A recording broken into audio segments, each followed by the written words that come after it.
Di ba solid ng tunog? Kaya ako nagpaplano ang bumili ng TRK 502 yun.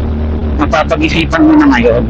Yo, what's up mga ninong? It's your Ninong Genji. So for today's video, ito ang ating i-review ang TRK 502. Yun, testing natin ngayon. So sound check muna, syempre. Ganda rin ang tunog nito kahit 2-cylinder lang siya. Maganda ng riding position nito mga ninong. Marami rin papabomba pag ito. Ang ano ko lang dito mga ninong, sobrang bigat niya. Kilo nito is 220. Dito kasama din yung mga box. Ayan, nakabox pa tayo. Ayun lang ang bigat niya. Ang HP nito is 47 to 48 horsepower. Ayos na rin siya para sa isang 500cc na inline 2. Tsaka ang pinaka nagustuhan natin dito mga ninong, yung kanyang tunog. Diba? Solid. Talo RPMs, mapapagama na mo talagang inline 4. Maririnig yung ganda ng tunog. Yung bigat naman niya, hindi naman masyado pag na-underrun.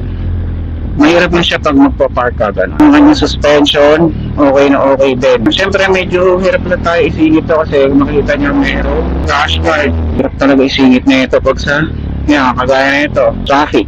Hindi tayo basta-basta makakasingit. Pag na-in-neutral, medyo mahirap din kasi sanay tayo sa Kawasaki. Pero hindi naman ganun kahirap. Hindi na kagaya ng Kawasaki. Makikita niyo yung lapad ng e-bike kasing halos kasing lapad na nito. Tsaka ang one thing pa pala na ayaw ko dito, maririnig yung fan, napakalakas ng tunog.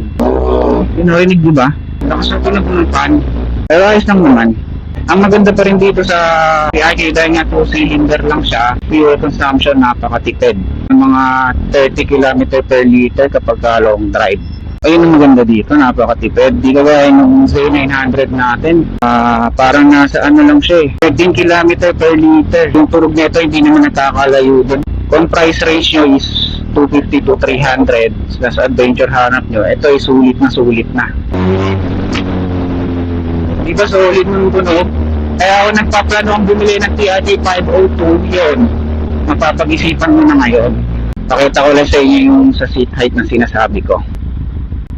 Kaso nakachinelas tayo ngayon kasi dito lang tayo sa barangay natin eh. So yan ito yung seat height, sabi ko sa inyo, ito ay 800mm yung kanyang seat height. So yan, 5'8 tayo.